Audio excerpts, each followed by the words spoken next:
People I'll be working with, what they like. Standard nerds! You're listening to The Mean Geek, comics podcasting on the very ragged, raw, leading edge of friggin' civility.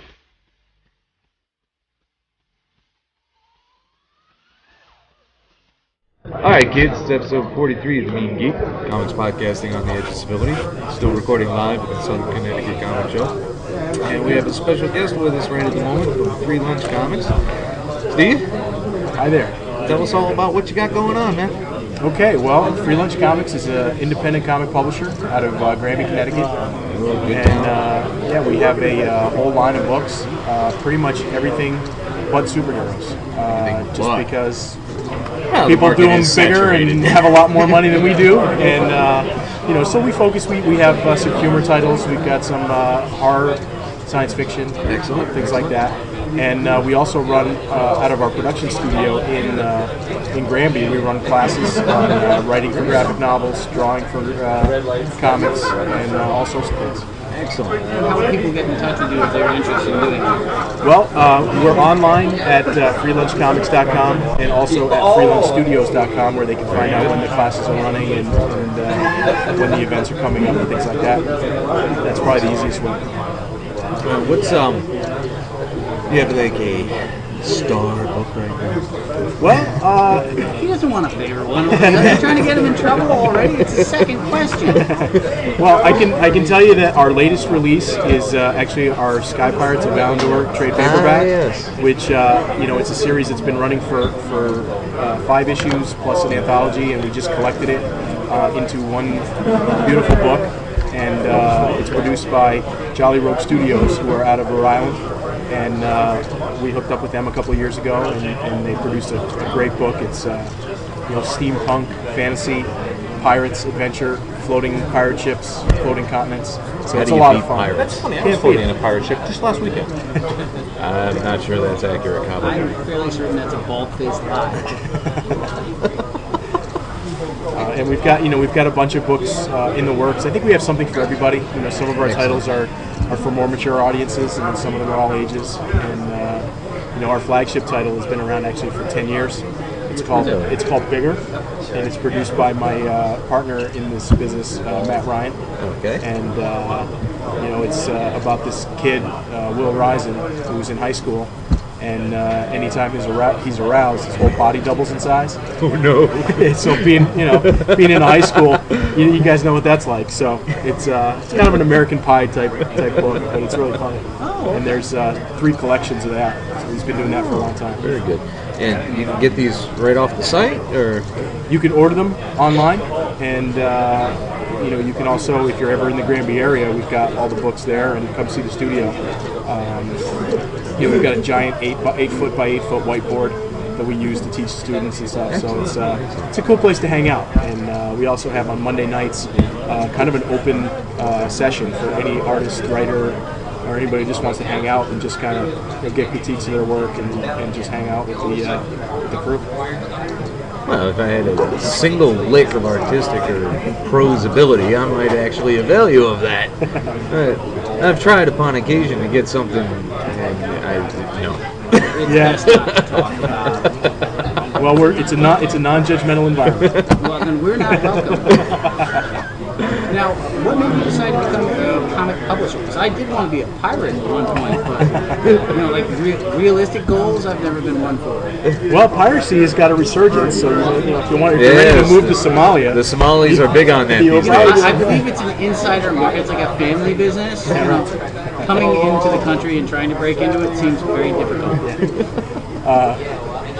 In answer to your question, Matt and I, back in high school, a lifetime ago, put together in one of the summers this company called Summer Graphics. Not really a company because we never made any money, but we put together an underground comic, which back in the day consisted of basically photocopying a bunch of drawings and writing things in a format that I had no idea what I was doing. And very much like any fanzine from the 60s up. That's basically what it was, but it was even, and we used a ton of Scotch tape to put all the lettering together and everything else, and so, that lasted for about a year, and then we kind of went our separate ways, off to college, living life, and about 3 years ago, we got back together, and Matt had been doing bigger for a while and carrying the free lunch comics thing for a while, and we decided to be a publisher of other people's work as well as our own, and things expanded, and now we've got about 7, 8, 9 titles going, on a fairly regular basis. So how do you find the people? Do they find you? Are they participants that come out? Yeah, some of the people, some of the talent is homegrown from our classes. Some of it is just doing the convention circuit. You always, anytime someone's creative, they like to see people sitting at a table doing their own thing. Like it's really, and that's kind of how it started for us. Was, hey, we want to do this, and so let's do it. And so there's always those people floating around. I'm sure there's a few at this convention that will come up to us and say, wow, this is what I want to do. And we're not actively looking for concepts, but we'll always look for people at these shows, and that's basically how we found the people that do our books, is that they present us with a concept that we believe in and stand on, and we publish it. I like it. You get a lot of national penetration, or is it just kind of? It's we do black and white, independent, sometimes goofy books, so it's not exactly what your average comic store is looking for. But that being said, all the local stores are very supportive, and our books are in a lot of the local stores. The national distribution's a little harder, especially with a lot of the new guidelines that are out there. It's incredibly difficult. It is difficult, and you know what? I mean, they're running a business, so I can understand it completely well. I just, with the big publishers putting out so much product, it's almost impossible for any store to carry everything. Right. And we wouldn't be that high of a priority, so we hoof it. We do it, door to door and fan by fan. And I think that the people that read our books have a lot of access to us and give us a lot of good feedback. And it's really a great kind of little underground market, and we really enjoy doing it. Excellent. Now, we live down on the shore, so we know zippo about anything above Hartford, or even above Middletown, really. Yeah, I got no clue. So, I mean, what shops are up there? Who's carrying you up there? Well, there's a store in Enfield called Most Excellent Comics. Okay. It's right in the Enfield Mall. There's we're in Sargis, which is down. Oh, you are. So we are in Sargis, and then our books have been in Modern Myths in Northampton, which is even further north. It's in Massachusetts. Well, that explains. Yeah, and there's a couple of stores that popped in and out of business, unfortunately. They carried our books, but so it's basically the ones in the local area. Okay. So Excellent. It's like publishing on the edge of civility. in the books or personally? Your choice, really. It's your interview. Yeah. Pick one. Depends on the mood I'm in. I try to keep it toned down. They're swearing in our mature titles, but we try to keep it to at least a dull word. Within the context of the story. Absolutely. Absolutely. Context be damned, I say. All right. So what do you think of the SoCoCon Comic Convention? Its premier pristine-ish state. You know what? I've been to hundreds of conventions over the last few years. I love the small ones, and I don't, I'm not trying to belittle anybody by saying it's small, but what I like about the small shows is it's very intimate. Yes. And people are willing to talk. You go to New York Comic Con, and really, like, the standard person going by is trying to avoid eye contact with you. Yeah, and so it's kind of like I'm a very social kind of person, and I'm friendly, and when I smile at somebody, it's not because I'm trying to hurt them. Whereas in New York, that's kind of the thing. You make eye contact, they're like, what do you want? It's just accepted that you're a threat if you're looking at them for any length of time. Right, and so I really like the small shows like this, because you know what? If you're coming to a show, you're a fan of comics. Absolutely. And you like talking about them, and you like dealing with them, and you like talking about, whatever it is, and so I really do enjoy the smaller shows where you have time to sit with people for 10 minutes and talk about nothing. Yeah. So it's great. We've made a career out of it. Pretty much. not an eating career. No, they strictly, hey, if you have free time, do this. Career. Yeah, pretty much. That's right. What I figure is I'll sell enough comics where I can buy a Powerball ticket that might win, and that's how I'll make money. It's my retirement plan. Right on with you. Right there with you. Any final words you'd like to throw out there? Yeah. Well, no, I appreciate you guys having me on the show, and We're glad to have you by. and being a part of this convention. Check Sure. it out. Absolutely.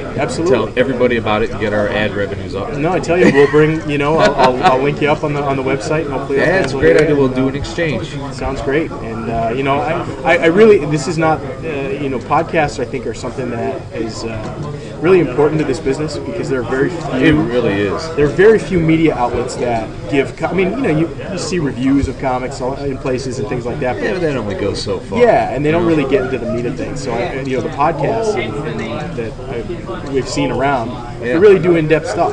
And so I think it's very valuable, especially in this day and age where, nobody's buying magazines. And, so. Yeah, and it's very grassroots. There's only roughly 250 of them focused on comics right now. So everybody almost gets a completely equal voice. It's like, kind of, but you get right in.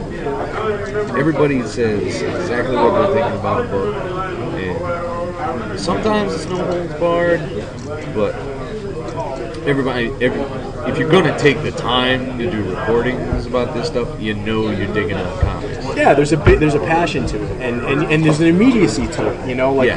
You read an Entertainment Weekly review of a comic, and the chances of it still being in a comic store are probably nil. So it's pretty good. Yeah. Yeah. So the stuff that you guys are doing here, it's still available. It's current, and it works. So.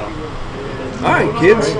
We'll get some links up. Everyone will know who everybody is. We'll get this little cooperative thing going there, and hopefully everybody will get everything they need out of it.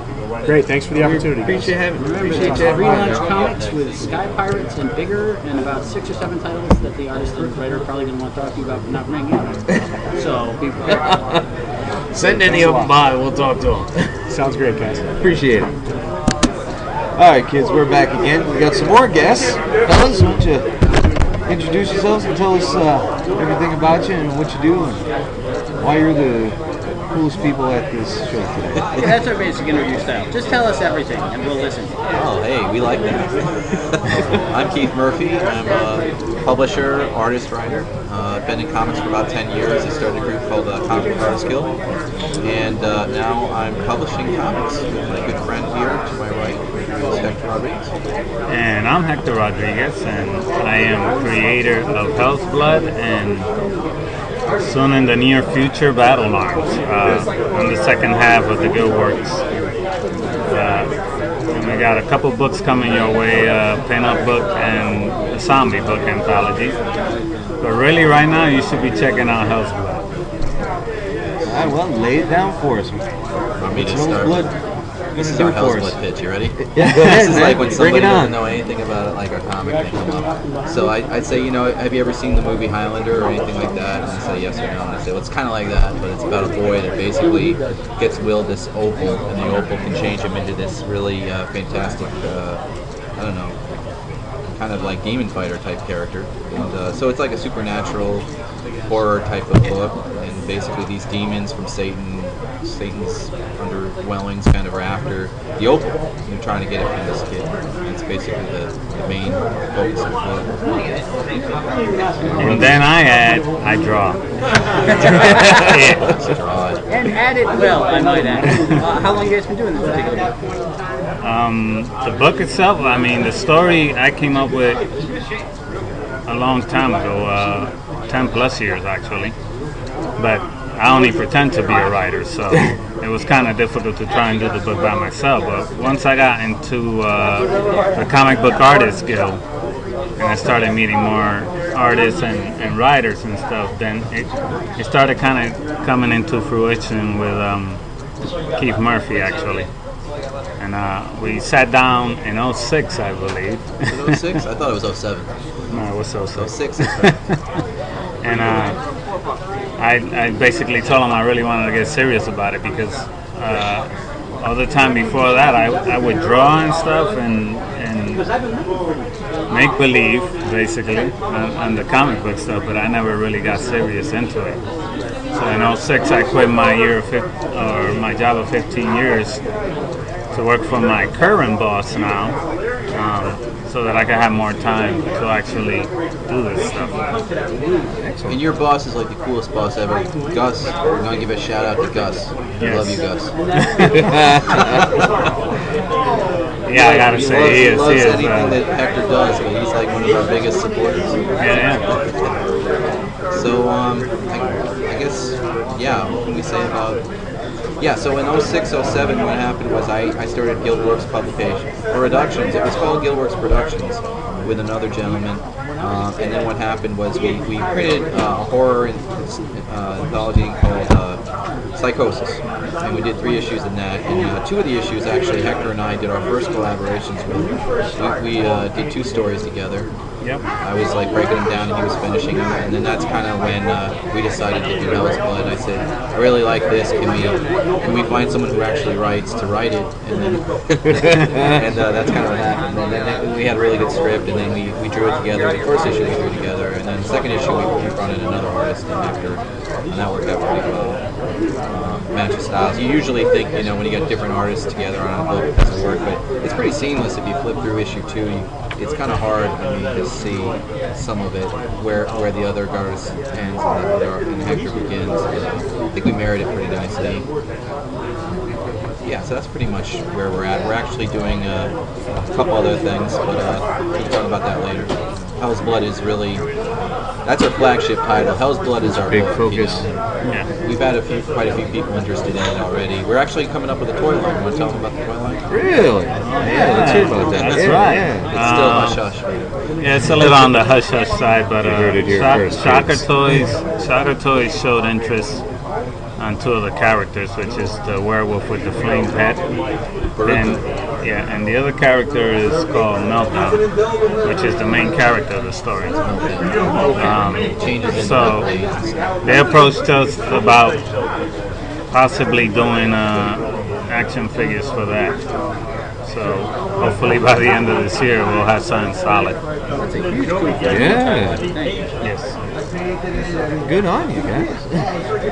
I was shocked. This is really why we did this whole thing, time, money, and everything. We did this because we just wanted to have our own action figures. Just start a table, Just let the licensing begin. That's true for most creators, really. It comes down to wanting an action figure somewhere along the lines. You get really excited when it's on the table. All my clay ones look nothing like what I draw. So. I want a Tech Jedi action figure, I'll say that. That's why we got the podcasting. So pretty much. Podcasting action For the figures. free stuff, huh? Well, yeah, and the women. Wait, no way. We've sadly been a completely swagless podcast for some time now. So. You gotta work on that. You gotta have some postcards to hand out. So then I'm gonna start you off. I'm gonna give you both the books here. Thank you very much. And that way, you can say you started your swag pile. There we are. That pretty much guarantees you're going to be repeatedly mentioned on this podcast. Hey, I like it. Here at the Mutual Admiration Society. Now, what do you guys? We know what you like to do. What do you like to read? What do you dig on? I like Walking Dead, Kirkman. That's me. Walking Dead. I read Scalp. Do you read Scalp? No. I read Scalp. I just bought the I first read, draft today, actually. I had the second one. I'm reading that now, but I really like the style. It's very rough. The writing is really rough. I like Vertigo stuff. I'm a Vertigo guy. I'm an indie guy. I like that stuff. I grew up on Ninja Turtles. There you go. There you go. Yeah, those are right up the street from me. One city over. I like Walking Dead. I'm currently digging Chew. Yeah. That's kind of a crazy little story or book going on. And I've read Preacher, Sandman, stuff like that. Excellent. I do some Marvel too also. DC not too much. I like probably Batman from DC, but I'm basically stuck on the Marvel stuff. Some of it's not great, But I think it just comes because I grew up in New York with the newsstands and stuff. So There you go. I used to always run to the corner to the newsstand and grab whatever comics were there. We can come out of the closet now and say you're a huge Jim Lee fan. That, yeah. Jim Lee, David Finch, and Dale Keown are my three favorites. I've got a story about Jim Lee if you want to hear it. Really? No, I ain't going there. You can tell him, but I'm going to be like, Jim, I didn't say nothing, I swear. Hector really wasn't involved with this, but he's been wanting to get a photo of himself and Jim Lee for years, you know. So it's almost to the point where he was stalking him. Every time we'd get close to Jim Lee, it'd be like, the photo would come out and shit. I'm sorry. The photo would come out. Edit. We don't edit a goddamn thing. What are you talking about? So we're at San Diego Comic-Con and we're at the Hyatt, right? Yep, the the after, Hyatt. like they have like an after party there. And Jim Lee's just like totally like chilling with all the image guys. They're all hanging out together. And they all had been having a good day, and Jim looked like he was like really A few in, yeah. Yeah. A few. So he had like a girl under one arm and a bottle of alcohol. I don't know. Was he smacking around Rob Liefeld? It's totally. So we went up to the guy and he said, "Hey man, can we take your photo?" And the light in the hotel bar area sucks, you know. And we were using a cheesy cell. We're using your phone. No, it was your camera. It was my camera. Your cheesy my digital cheesy camera. So they're like, "All right, dude." It wouldn't even click. So like Jim Lee throws his arm around Hector and goes, "All right, take the picture." So for 5 minutes, like you got like some Jim Lee left. Yeah, I know. He was like, he looked at me. You can smell the alcohol really good. He looked at me. He was like, "Did he take the picture yet?" And I was like, "Keith, the picture." Yeah. And then he finally threw the picture. We walked away. Jim walked away, and that one was blurry also. Yeah, the next day I'm looking at it, it's like, I can't see who this is. It's just memorable moments like that. We have lots of stories like that. That's an insane disappointment right there. What year was That's that? a much better story than the picture would be. Come on. Yeah, that is actually. If I had to take that trade, I'd do it in a heartbeat. What year was that? That First was Comic-Con or second Comic-Con? that was 08, right? No, Was it 08? 07. 07. No, okay, because I was there in 08. Oh, yeah? Yeah. Yeah, 07. And then on that same night, we were in a circle, right? When we were drinking. With David Finch. No, well, David Finch was a different story, but we were standing in a circle drinking, taking in, like the people that were walking in. And this little group cuts right through the circle. Yeah. And this girl bumps me. So my concentration was on the beer so that I wouldn't spill it. Yeah, right. Because, to me that's sacrilege. So We're right with you. I'm concentrating on the beer. The girl comes back and puts her hand on my shoulder and she's like, "I'm sorry." And I looked over and it was Rosario Dawson and I was like, no words came out. But I looked at the guys with this dumb look like, "Was that?" And they were like, "Yeah, that was Rosario Dawson." She was looking good that night, too. She was, but I was like, maybe I should have concentrated more on the girl that bumped me than the beer. But that was a cool night for me. But we love stories. What else you got? I gotta be honest, the creators of Hell's Blood are a hell of a lot cooler than we are. Yeah, pretty much, yeah. We're hella cool. I gotta go to more Comic-Cons. Well, you guys can hang. I had no idea that was an option. It's an option, dude. You can hang out with us at the next cons, It was supposed to go to San Diego this year, but the damn thing sold out so freaking fast. Did you see? Did you see how fast that sold out? Yeah, I was well, like, yeah, we can wait till February. It's not going to be a big deal. It doesn't happen till July. I took a look 3 weeks ago. Wednesday, Thursday, Friday, all sold out, all gone. There were like 10 left for Saturday and like 3 left for Sunday. I was like, I'm not running out to Yeah, San it's like Diego. going to the Holy Land for comic book people. It is, and it's somewhat frightening actually. It's just if so you've never been, it's huge. cool to go, but I mean, it's very overwhelming. It is. It's like the initial shock of just getting your bearings, and then after that, you're good the rest of the time, I think. New York Comic Con is kind of like that, It's Oh, almost, yeah. It'll be like that It's this year getting because bigger, yeah. they've combined the anime fest. Right, that's right. I heard about It's gonna that. Yeah, we're gonna try to get into the podcast arena there. See what we can shake loose out of that. It's not supposed to be too expensive. be serious podcasters there. Like, Yeah, like Comic Geek Speak is there, and Raging Bullets is there. Yeah, Reggie All these Toole, guys I Reggie. gave up on listening to because they had 4-hour fucking podcasts. They just like to talk and talk and talk. Now, how about you guys? Do you have any conventions coming up or appearances? We have Heroes in North Carolina. Oh, excellent. That's supposed to be a fabulous show. It's a good It's a show. great show. It's very indie friendly. We're working on New York. Hopefully we can pull that off. We're looking at Wizard World Boston, Wizard World Big Apple. We're gonna split our forces. I'm gonna be at the Wizard World show where no one's gonna show up, and he's gonna be at the Comic-Con. Yeah, see you. Well, last I heard, Wizard was changing the date anyway. Oh, are they changing the date? They're supposed to. That So. would be smart. It's the same weekend. Yeah, it's the same weekend. They got New York Comic Con and Oh, Wizard yeah, I World. did read New York, that. the It's same like they're weekend. trying to compete, and I'm like, no, you're Wizard. You're not. Yeah, you're not gonna make it. I don't know. I like the show, man. We did the show in the fall. And, Yeah, the first Wizard Apple. I thought it was a good show. That was a great show. I think that I did better at that show than most shows that I've been to, with the exception of probably Heroes. You know, it was like good. It was good traffic the whole weekend, and we got some attention. Yeah. Yeah. Excellent. That's good to hear. Any more stories? We love stories. Well, Go. What do we got? We got a quick. Smoking can pick up where do they find it? Hector's Hell's Blood has actually got its own site, so that's www.hellsblood.net. Yep. And that's where you can see, any updates on the book itself. But the main The store is off of that website. So if you go into store, just follow the link, and it'll take you there. There's T-shirts, posters. And we're looking to have Hell's Blood 1 and 2 for download there, hopefully. Yeah. So that's one of the Oh, things no, we gotta do. that's a curious thing. How are you guys thinking about the digital move here? It's like $1 download. I'm not sure what kind of file extension it's going to be. I don't know if it's going to be something you can get on your iPhone or not. But I gotta tell you, I'm not looking forward to trying to read a comic on a 3.5 it's tough. screen. It's tough. Man. Yeah. I know there's been great I mean, strides in formatting them properly so they don't. I think that, like anything else, a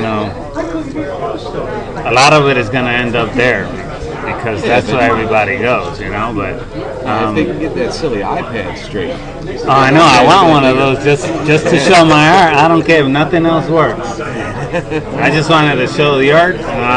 That's it. That's an expensive, Yeah, that thing. We're getting on a sketch pad. We're getting on a technological tangent here. So he asked about, and then there's GWPbooks.com. GWPbooks.com is the main site, and that's basically for other. That's not just Hell's Blood; it's other projects we're working on this year. Sort of like the zombie book when that comes out. The zombie book is called Worst Case Scenario, and it's going to be called Outbreak. We were hoping to maybe do a couple of different worst case scenarios, but this is going to be the first one we do. Yeah. Basically, zombie anthology. It's going to have 12 stories and 12 different artists. Yeah, and the original idea was to actually have the writers and the artists include themselves as characters in the story, but it kind of deviated from that, with the exception of me. The only one that stayed down. So yeah, but I mean, it's good stories, so I got no problem with the fact that it deviated, but it should be a good book. I tend to be very graphic with my stuff, so I mean, if you like zombie stuff, I'm ready for it. I'm a huge zombie guy right now. look out for me, because it's gonna be kind of gory. It makes Romero look like Child's Play. Yeah, no, we both wrote and are drawing our own stories for this book, and then we have some really talented people like Matt Ryan and Steve Kanaras. I think you just said Steve Kanaras. Yep, he was just Yeah, they're going to be in that book, and then a few other folks that we are really friendly with are going to be in that book. Yeah, and the first one is gonna be about zombies, but the idea was to make it worst case scenarios with space invasion, all kind of different situations where end of the world things, Maybe a werewolf or a vampire thing. Yeah. Because we like that stuff. We like And creepy stuff. actually, the pinup book is gonna run more or less along the same lines, because the first one is called Guns and Babes, so it's basically sexy women with the guns and Can't mind that. there is some skin, so you know, It's adult rated. it's not PG. It's But- NC-17. But it starts with guns and babes, and I was thinking the next one would be something like death. So we would have to base, try and combine a gorgeous woman with, something that, some type of death. And we would continue to change them as we went. So. Yeah, so the Best Shots adult pinup book's coming out hopefully in the next couple months. We're getting content for that now. And then hopefully by the fall we're ready to release the worst case scenarios. Volume 1. Outbreak. Hopefully for like October for the con and for maybe Halloween. Just while we're shooting for Outbreak. Make sure you guys get the email so you can let us know. Definitely put that out there. Yeah, we'll give you out right out. That'd be great. I like these guys already. Anything else you want to get out there? Yeah, just check out houseblood.net, gwpbooks.com, and look forward to seeing hopefully more stuff from us in the next year. And if all things go well, we're gonna keep on going for the years to come. Sounds like a plan to me. All right, thank you guys. All right, Thank we you. appreciate you coming by. Enjoy your day. Night. The Mean Geek is recorded live at the Reverend Mad Duck's apartment whenever the hell we can get to it. You can find us on iTunes, Podcast Alley, Facebook, Comic Space, our own site, www.themeangeek.com. Subscribe to us through RSS, and most importantly, find us as a proud member on the Comics Podcast Network. Contact us directly through email at themeanergeek@gmail.com.